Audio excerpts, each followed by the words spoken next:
Hello and welcome to the third installment of Essential Elements, Book 1 for the Clarinet. This is the last part in the series.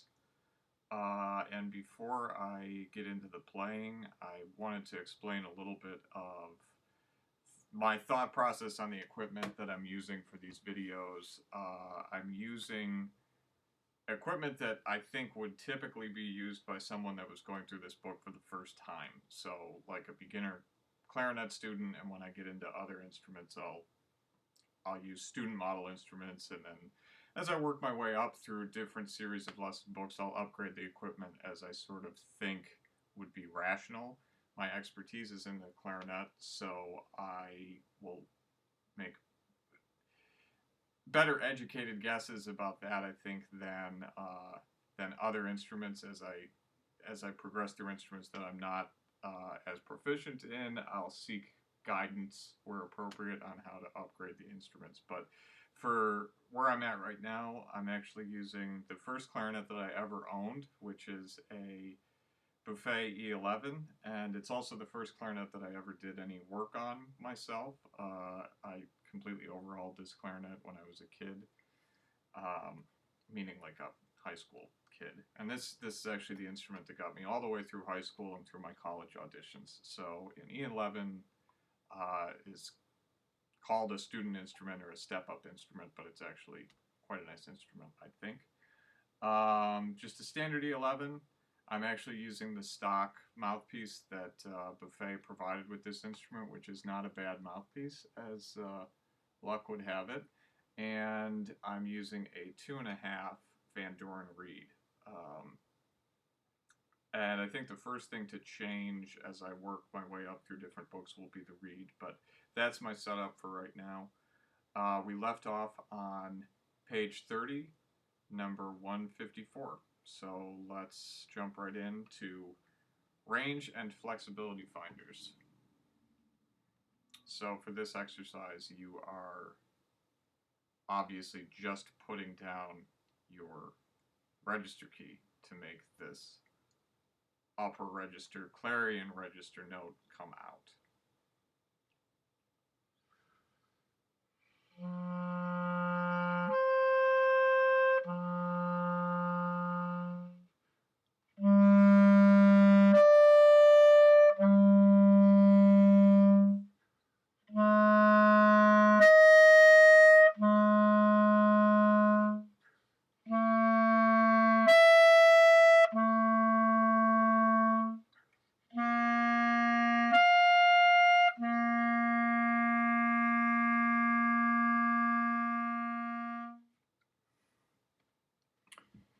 So while this is the key that you're using, I think that you also want to think about using the air to help this upper register note come out. And what I'm thinking about doing throughout this exercise is I start with a breath that fills really up into my belly, so my belly actually expands out a little bit, and then as I play through the entire exercise, it's like I'm pushing my belly button back towards my spine. And I'm getting a little bit thinner, and hopefully you'll see that I'm actually getting a little bit taller as I play, and that is somewhat of a noticeable difference when I pop that higher note out. So I'm going to go through this one more time, and because it does say to repeat it, and I used the middle finger, B natural, F sharp fingering. As we've talked about in other parts of this series, there's this forked alternate fingering, which is actually a little bit of a better quality note. I'm not going to get into the reason that is right now, but I'm going to do this again. I'm going to use that fingering, and maybe I'll try to face a little bit to the side so that you can hopefully see the breathing pattern that I'm talking about. Okay.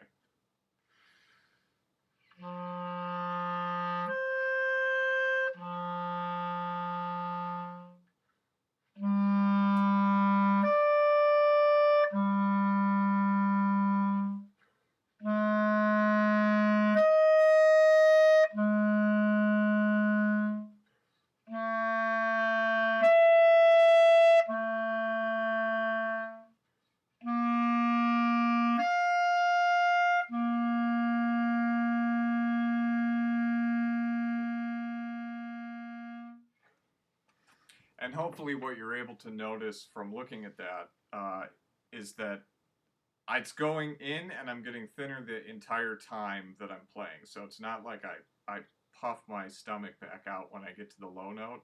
It's one continuous motion of like pushing out more and more from as low down as I can think about pushing down. So that's a little bit on how I think about breathing in a situation like that, and something that you could practice, focus your practice on as you're going through number 154. Number 155 now.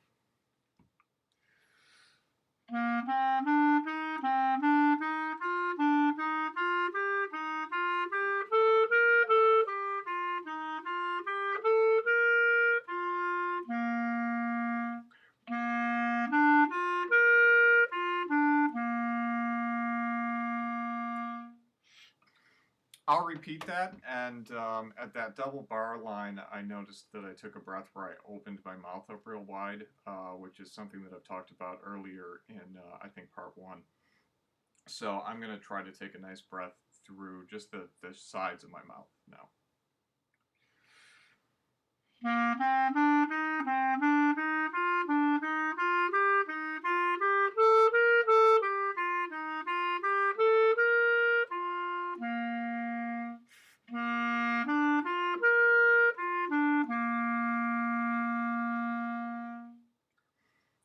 And this is one, again, this is something that I know I've talked about before, but this is one that I think it would be a really good idea actually to slur.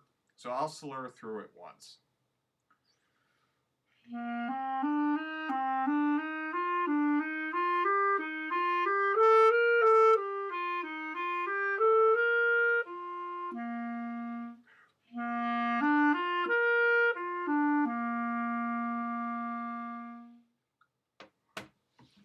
Number 156 now.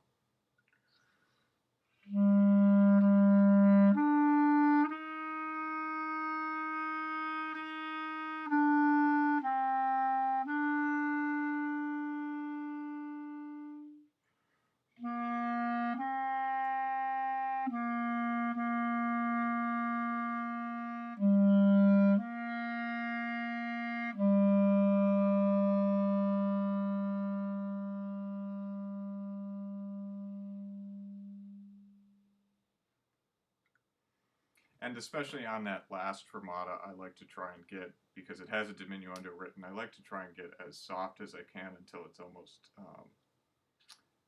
like you don't know quite where the note ends if you're listening to it. So hopefully that came across. Number 157. And I will do the repeat and take the second ending.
So for that one, I would say in the last line, make sure that you stay mezzo forte the entire time. And for, especially in the first two lines, really, you know, the top note is D in this little piece. And if you're not careful with your breath support, and actually if you listen through to what I played just a second ago, you'll notice that I think on the repeat, the first D that I played in the second measure, which is the only D in the second measure, didn't come out quite as nicely as I would have liked it to.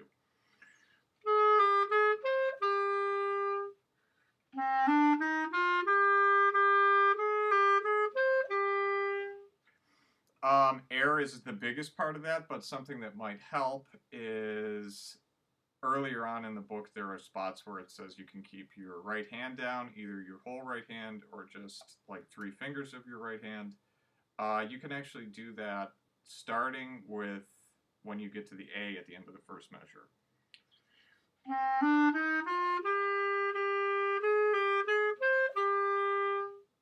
And if you have this right hand down, or these first 3 fingers on your right hand down, you don't have to worry about moving anything outside of your left hand to get that D in the second bar. Okay, so I will go on to 159 now. This is the same rhythm as 158. So listening to just the rhythm without really thinking about the notes that I'm going to play in 159 will get you the same thing as 158.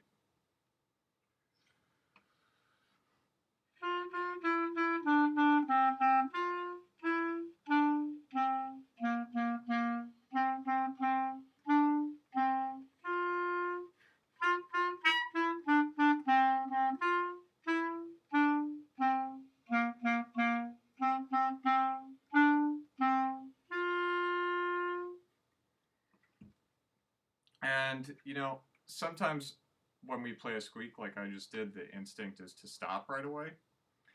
But you don't want to start to learn that playing a squeak or playing a wrong note totally derails you and you have to stop and start over or something. It's good to practice, like, you have to keep going, because if you're playing in a concert, if you're playing with other people, you have to keep going no matter what, because everybody around you isn't going to wait for you. So, you know, I would say be careful about knowing when it's okay to stop because you made a mistake and going ahead anyway. And a little squeak like what I just had, it's not so catastrophic that we need to stop practicing. 160.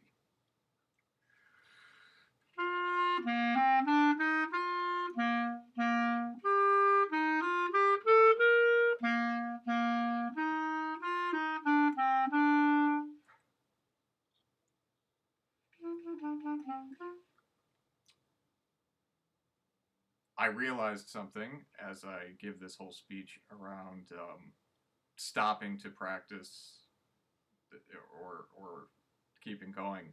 I think I played F naturals when I did 159. So I don't know what I'll do when I post this on YouTube. Maybe I'll blur this part so that you think I'm perfect. But I don't think I looked at my key signature. So this is 159, take 2.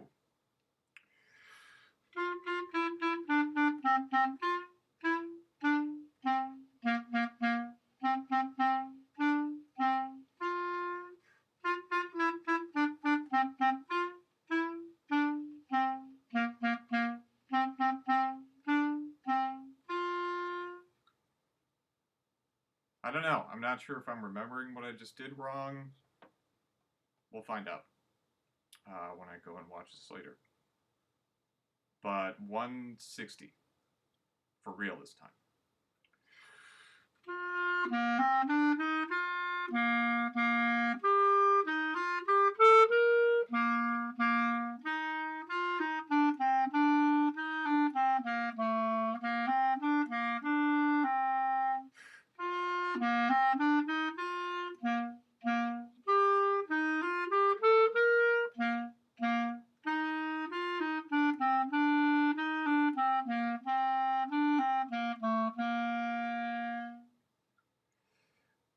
And I think the first time that I did that repeated section, I played the 8th notes maybe a little bit too long. Just the 8th notes that were isolated, so C's every time.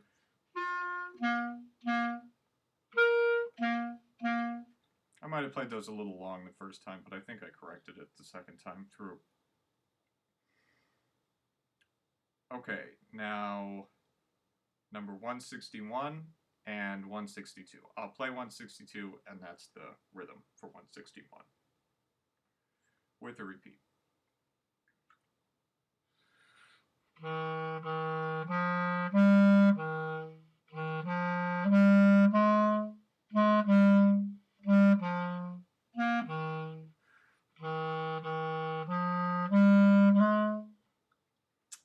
mistake there. So this will be the second time through.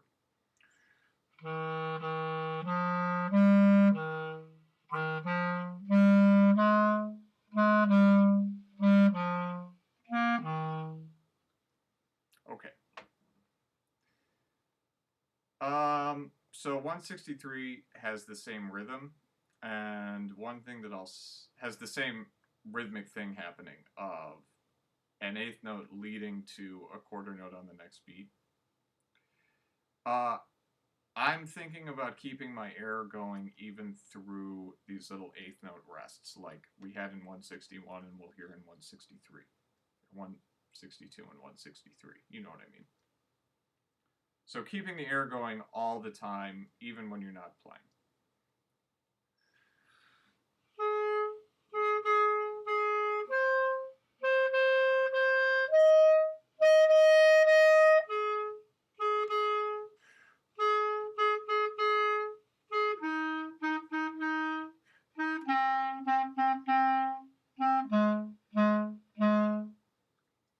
Hopefully you can sort of hear what I mean when I say that.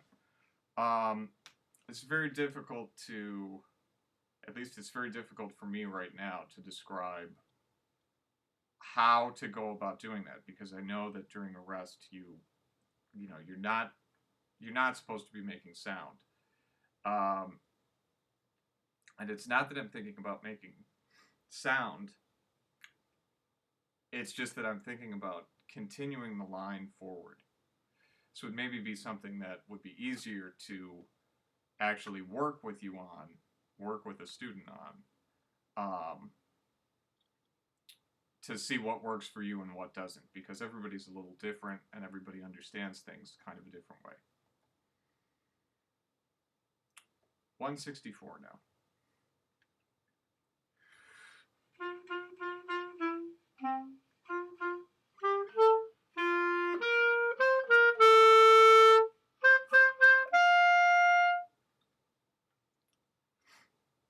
It's like a little fanfare almost.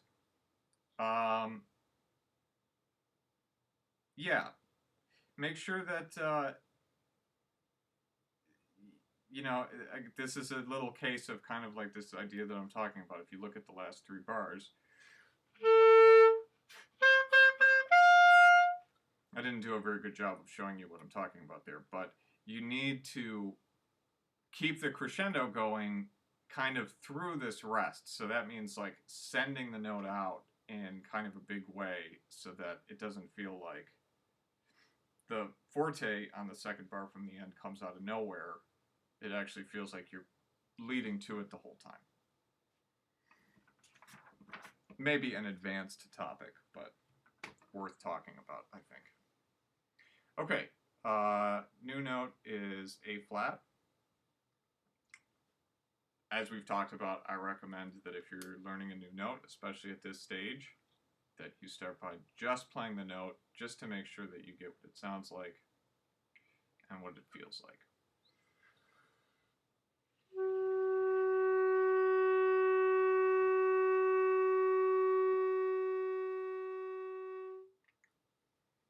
Okay, 165.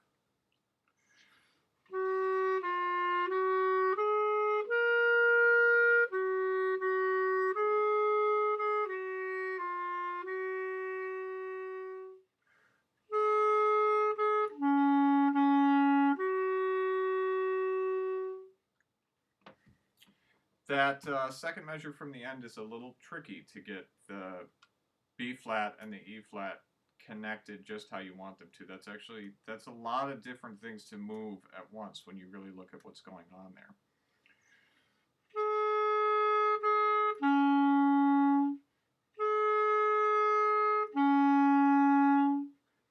I would say practice that kind of without thinking about this rhythm that's there. Just practice going from one note to the other. So starting B flat, going to E flat.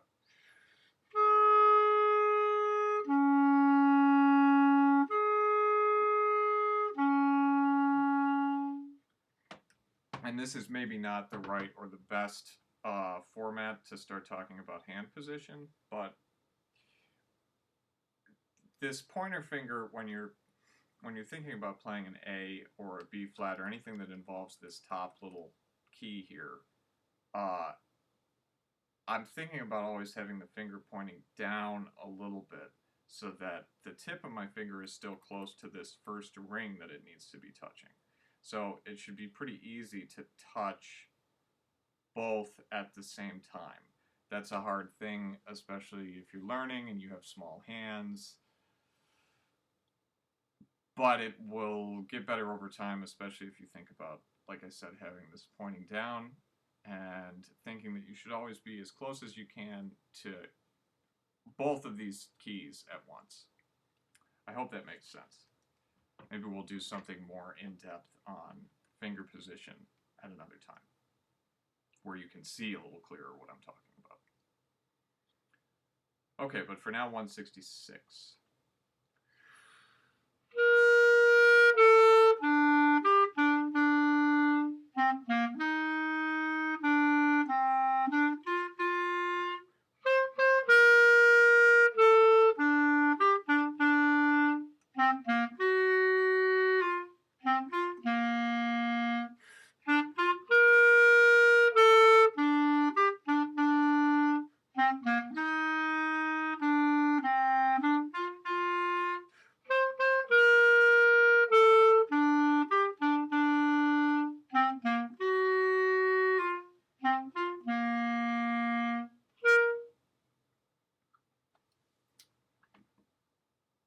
No comment on that one except that I like it.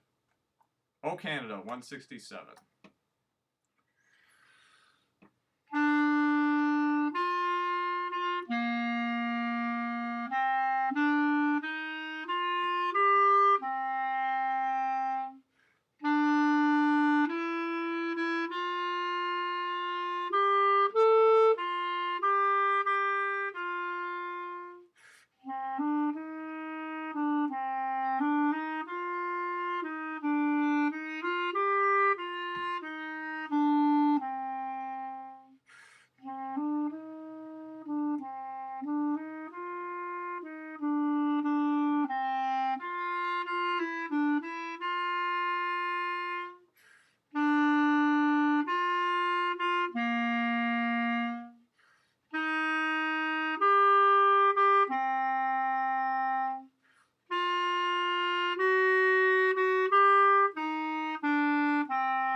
Nice. One thing that I'll say about both 166 and 167 is the A flat, which is the new note that you're practicing in both of these, is like the most interesting note of the whole thing. So really lean into it. On the Sousa in 167, that's the that's the first accent that you have of 166. There's nothing in this one, 167, to tell you that that's the most interesting note, but your ear definitely hears it as the most interesting note. It leads to the A natural that follows it.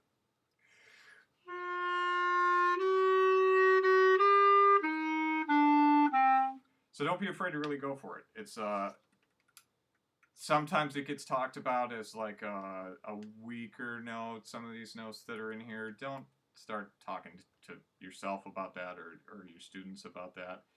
It's an A flat. It's a note that has its own key on the clarinet, and it's a beautiful note. So these two examples are really good for learning that note, I think. 168. I am not going to... Okay, well, I will. I'm not going to count and clap before I play this one, rather, but it says, can you conduct this? And I can, so I'll show you what that looks like. So I will kind of say, I'll ta the rhythm. You'll see what I mean. So to prepare, you'll see 3, 4, and then I'm in right on 1, okay?